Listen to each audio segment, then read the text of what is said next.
اور یہی ہمارے اور آپ کے ایمان کا تکملہ ہے. ہمارا ایمان، بتائیے ہمارے دین کے کتنے درجے ہیں ساتھیوں؟ دین کے کتنے درجے ہیں؟ اللہ کے بندے سارے مسلمان بھائی بیٹھے ہوئے ہیں، دین کے کتنے درجے ہیں؟ اللہ، میں اپنا سر پیٹوں کہ آپ لوگوں کو سر پیٹوں؟ بولو بھائی، دین کے کتنے درجے ہیں؟ جی صحیح ہے کہ نہیں؟ غلط کہہ رہا ہوں میں؟ یہ بھی یقین نہیں ہے، یہ بھی یقین نہیں ہے. اللہ کے بندے حضرت جبرائیل جو دین سکھانے آئے تھے، اس میں کیا کیا سکھایا تھا؟ 3 ہی درجے سکھائے تھے نا، اسلام، ایمان اور احسان، یہی تو سکھائے تھے. یہ ہمارے دین کے 3 درجے ہیں ساتھیوں. ہمارے دین کے کتنے درجے ہیں؟ 3. پہلا درجہ کیا ہے؟ دوسرا درجہ اور تیسرا درجہ. یہ ہمارے ایمان کا کیا ہے؟ دین کا تکملہ ہے. اور یہی چیز ہے، تو اللہ کی عبادت ایسے کرے گویا کہ تو اللہ تعالیٰ کو، اور اگر یہ احساس نہ پیدا ہو تو یہ کر کے اللہ تعالیٰ تجھے ضرور دیکھ رہا ہے. تو اگر یہ 4 چیزیں ہمارے اندر پیدا ہو جائیں تو اب اس کے اوپر کیا اجر ہے اور کیسے اس کا ہوتا ہے، اس موضوع کو میں چھیڑ کر کے بات لمبی نہیں کرنا چاہتا.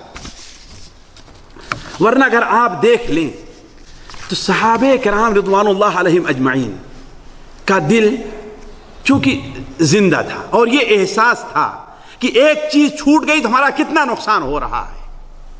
اسی لیے صحیح بخاری اور مسلم میں حضرت عامر ابن سعد ابن ابی وقاص، حضرت عامر ابن، صرف ایک مثالیں دیتا ہوں، حالانکہ اور بھی کئی مثالیں، لیکن ایک مثال، عامر ابن سعد ابن ابی وقاص، وہ بیان کرتے ہیں کہ میں حضرت عبداللہ ابن عمر رضی اللہ تعالیٰ عنہ کے پاس بیٹھا ہوا تھا کہ حضرت خباب آتے ہیں اور کہتے ہیں کہ اے ابن عمر، ابو ہریرہ کو نہیں دیکھتے؟ کیا وہ کہہ رہے ہیں؟ کہا کیا کہہ رہے ہیں؟ کہا ابو ہریرہ کہہ رہے ہیں کہ جو شخص جنازے کے لیے آئے، جنازے کی نماز پڑھے اور جنازے میں دفن ہونے تک شریک رہے تو اللہ تعالیٰ اسے 2 قیرات اجر سے نوازے گا. اور 1 قیرات کتنا بڑا ہوگا ساتھیوں؟ احد پہاڑ کے برابر ہوگا. یہ حدیث سنی ہے نا آپ لوگوں نے؟ حضرت عبداللہ ابن عمر سے کیا کہا خباب نے کہ حضرت ابو ہریرہ کہہ رہے ہیں کہ جو شخص جنازے میں شریک ہو اور دفن ہونے تک شریک رہے، جنازے کی نماز بھی پڑھے اور دفن ہونے تک شریک رہے، اسے کتنا اجر ملنے والا ہے؟ 2 قیرات. اور 1 قیرات کتنا بڑا ہوگا؟ حضرت عبداللہ ابن عمر نے کہا کہ صحیح نہیں بات یہ، اس لیے کہ ان کے علم میں نہیں تھی، عمل نہیں کرتے تھے اس پر. آئے، جنازے کی نماز پڑھے اور چلے گئے. لیکن چونکہ اللہ کے رسول صلی اللہ علیہ وسلم سے پیغام تھا، لہذا جھٹلایا نہیں. کہا ذرا اس کی تحقیق تو کرو. کیا کہا؟ اس کی تحقیق تو کرو. چنانچہ ایک شخص کو حضرت عائشہ کے پاس بھیجا اور کہا جا کر کے پوچھ کر کے آؤ، ابو ہریرہ سچ کہہ رہے ہیں یا غلط کہہ رہے ہیں؟ راوی کہتے ہیں کہ قاصد گیا حضرت عائشہ، حالانکہ مسجد ہی میں ہے، کتنی دیر لگے گی؟ 2-4 منٹ بھی نہیں لگے گا. مسجد میں بیٹھے ہیں اور کنکڑیاں اپنے ہاتھوں سے، یعنی اتنا افسوس ہو رہا ہے ساتھیوں کہ اب تک ہم سے 1 قیرات چھوٹ کیوں رہا تھا. یہ افسوس ہے کہ میں صرف جنازے کی نماز پڑھ کر کے واپس کیوں جاتا تھا، آخر دفن تک شریک کیوں نہیں ہوتا تھا. اس افسوس میں مسجد نبوی کی کنکڑیاں لے کر کے اپنے ہاتھ میں الٹ پلٹ کر رہے ہیں اور انتظار کر رہے ہیں بڑی بے صبری سے کہ آخر قاصد آ کر کے کیا جواب دیتا ہے. چنانچہ جب قاصد آتا ہے اور کہتا ہے کہ مائی عائشہ فرما رہی ہیں صدق ابو ہریرہ سچ کہہ رہے ہیں، تو راوی کہتے ہیں حضرت عبداللہ ابن عمر اس قدر پریشان ہوئے، کنکڑی کو زمین پر پھینکا اور کہا کہ لقد فرطنا قراریط کثیرہ، کتنے قیرات ہم سے ضائع ہو گئے ہیں آج. حالانکہ فرض ہے ساتھیوں، واجب تھا، لیکن یہ احساس تھا کہ ہمارا نقصان ہو رہا ہے، یہ احساس تھا. تو یہ احساس کرنے کی ضرورت ہے ساتھیوں کہ انسان احتساب کو مد نظر رکھے. صحابہ کرام ایک چیز سن لیا کرتے تھے. ان کے پروردہ جو لوگ تھے ایک چیز کو سن لیا کرتے تھے تو اس کو حتی الامکان، حتیٰ کہ علامہ امام منذری رحمہ اللہ، عبد العظیم المنذری رحمہ اللہ اپنی کتاب الترغیب والترہیب کے اندر شاید ابن حبیب یا ابن مرثد ناوی کوئی تابعی ہیں، ان کا واقعہ نقل کرتے ہیں کہ ان کو روز آنا میں دیکھتا تھا. ان کے شاگرد کہتے ہیں کہ روز آنا کوئی نہ کوئی چیز گھر سے لے کر کے صدقہ کرتے تھے، کوئی نہ کوئی چیز روزانہ صدقہ کرتے تھے. اور آپ بھی یہ کام کر سکتے ہیں، مالدار ہی نہیں بلکہ غریب سے غریب انسان یہ کام کر سکتا ہے. صرف یہ ہے کہ اس کی اہمیت کو نظر رکھے کہ آخر صدقے کا کتنا بڑا اجر ہے. کہا بسا اوقات ہم نے دیکھا ہے کہ ان کے ہاتھ میں روٹی کا ٹکڑا رہا کرتا تھا. اور بسا ساتھیوں مشکل چیز میں آپ سے بتاؤں، آپ جا رہے ہیں، ایک سینڈوچ بنانے والا ہے، کتنا لگے گا؟ 1 ریال نا، ہے نا؟ 1 ریال کی 1 2 3 سینڈوچ لے لیجئے اور آپ جس کو سمجھیے کہ یہ صاحب حاجہ مستحق، اس کو آپ دیتے جائیے. یہ کام مشکل ہے؟ کر سکتے ہی نہیں کر سکتے. لیکن چونکہ اس اجر کا احساس نہیں ہے ہمیں، اور یہ ہمیں احساس نہیں کہ ہماری کمی کیا ہے، اس لیے یہ کام ہم سے نہیں ہوتا. تو کہا بسا اوقات ایک روٹی کا ٹکڑا، کہا حتیٰ کہ بسا اوقات ہم نے یہ دیکھا ہے کہ اپنے ہاتھ میں ایک پیاز لے کر کے آیا کرتے تھے. کیا ساتھیوں؟ ایک پیاز. کہا ایک دن میں ان سے پوچھ بیٹھا کہ اللہ کے بندے، اس سے آپ کے کپڑے میں بدبو پیدا ہوگی، آپ یہ کیوں لے کر کے آتے ہیں؟ تو کہتے ہیں کہ کیا کہوں کروں، آج اس کے علاوہ میرے گھر میں اور کوئی چیز موجود نہیں تھی.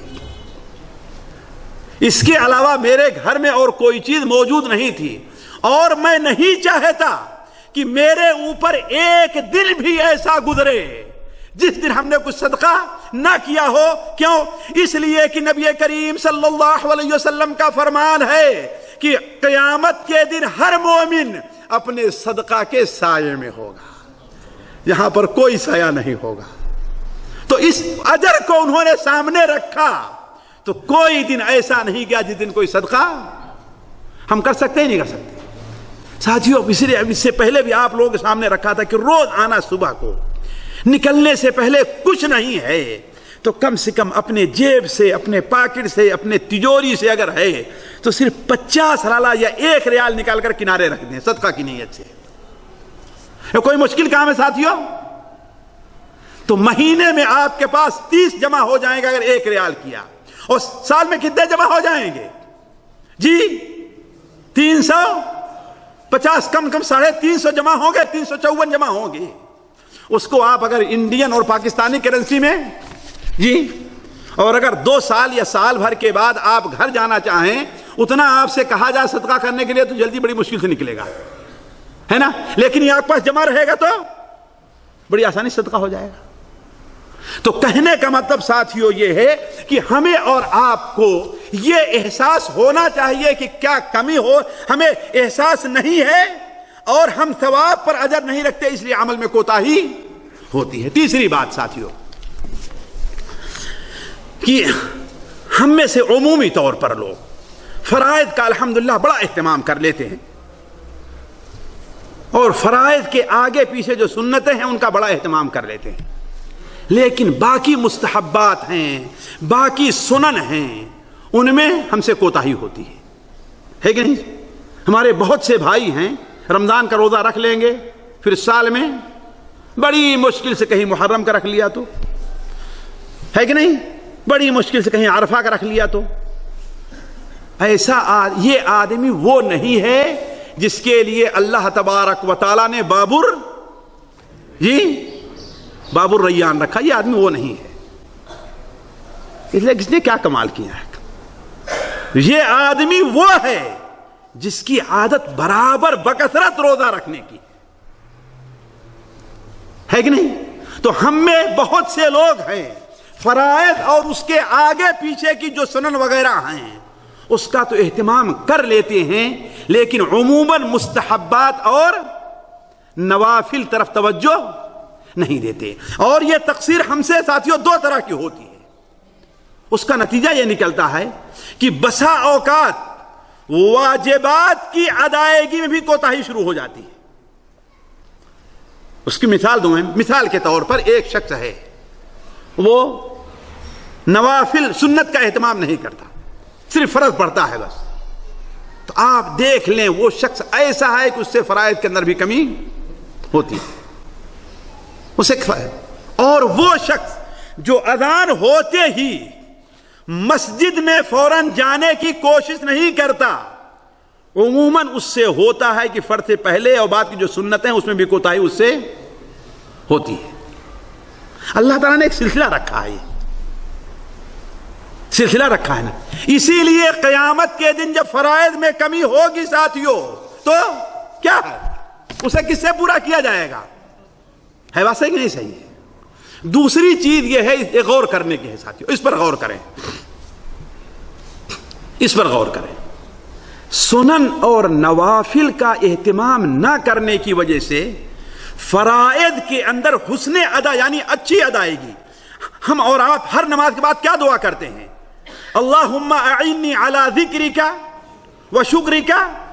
جی یہ نہیں کہا کہ علی عبادتک, کیا کہا؟ حسنی, یعنی تیری عبادت کو ہم اچھی طریقے سے ادا کر سکیں. یہی تو ہے نا, اللہم اعنی علی ذکرک و شکرک و حسن. اے اللہ تعالیٰ میری مدد فرما کہ میں تیرا ذکر کر سکوں, میں تیرا شکر اور تیری عبادت کو اچھے انداز میں ادا کر سکوں. میں یہ فرق ہے عبادت میں اور اچھی طرح عبادت کرنے میں. ہم سے مطالبہ یہ ہے کہ ہم اپنے عبادت کے اندر حسن پیدا کریں.